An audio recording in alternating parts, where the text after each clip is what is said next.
Ladies and gentlemen, welcome at today's conference on the future of smart specialization paradigm. I'm delighted to welcome you today on behalf of the Ministry for Economic Development, Labor and Technology of Poland. We are here to discuss the experiences connected with the implementation of smart specialization strategies all over the European Union. And I do expect that Professor Forey will shed us a light on how can we address the S3 concept forward. Thanks very much. I'm delighted to be here with all of you. I like to thank the Polish government for having invited me, and in particular Dr. Beata Lubus. Peter Berkowitz from the DG Regio from the European Commission. Oh, good morning, everybody. I think there is a PowerPoint somewhere, I hope. Perfect. Well, first of all, can I just say thank you, Beata, thank you to the Polish authorities for this invitation. Policy is the main source of funding for innovation policies from the EU budget in less developed member states. And how much is actually the regional innovation strategy about the capabilities and competitive advantages which have already been demonstrated over time, and how much should be about exploring future opportunities? Thank you. Thank you for the question. The way I am understanding this question is, I think I had a slide where I show that, you know, the level of priorities should be somewhat stable, you know, and Peter said that also we don't want to revisit priorities every year, etc.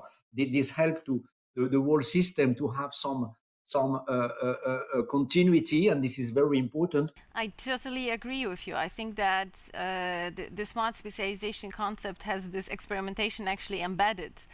And I do remember some time ago when we changed the smart specialization frequently, actually.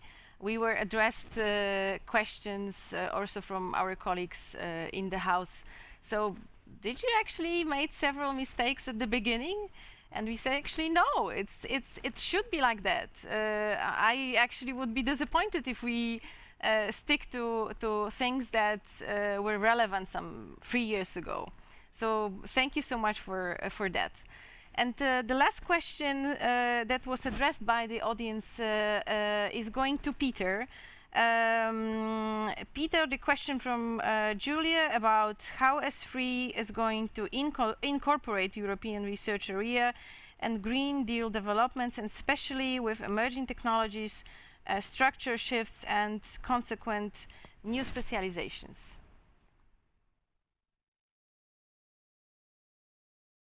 Right, thank you. Well, I mean, I think, you know, the issue of in fact, it's two questions. I mean, if I understand correctly, there's one on the European research area. Łukasz, thank you so much for being with us, and the floor is yours. Good morning, everyone, and thank you very much, Beata, for the kind words. And I'm very glad that I'm able to participate in this conference and listen to the very enlightening and interesting presentations. And our presentation is very much aligned with the key messages that both Peter and Professor Forey put forward before. Sytuacja, kiedy my świat fizyczny przenosimy do świata cyfrowego, zaczęła się właściwie z początkiem internetu. My wtedy scyfryzowaliśmy informacje. Potem pojawił się etap drugi, kiedy weszły media społecznościowe, upowszechniły się i wtedy scyfryzowaliśmy swoje relacje. Trzeci etap jesteśmy właśnie dziś.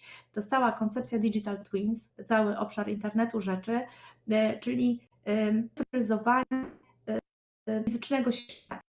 Przykład, który Państwo tutaj widzicie na ekranie, to zrzut ekranowy z MIT, czyli jedna z najważniejszych uczelni technologicznych na świecie, opracowuje akurat cyfrowe odzwierciedlenie. My sincere thank you goes to, at the end of the session, to Łukasz Marć, Natalia Hatalska and Monika Matusiak. Thank you so much for being with us.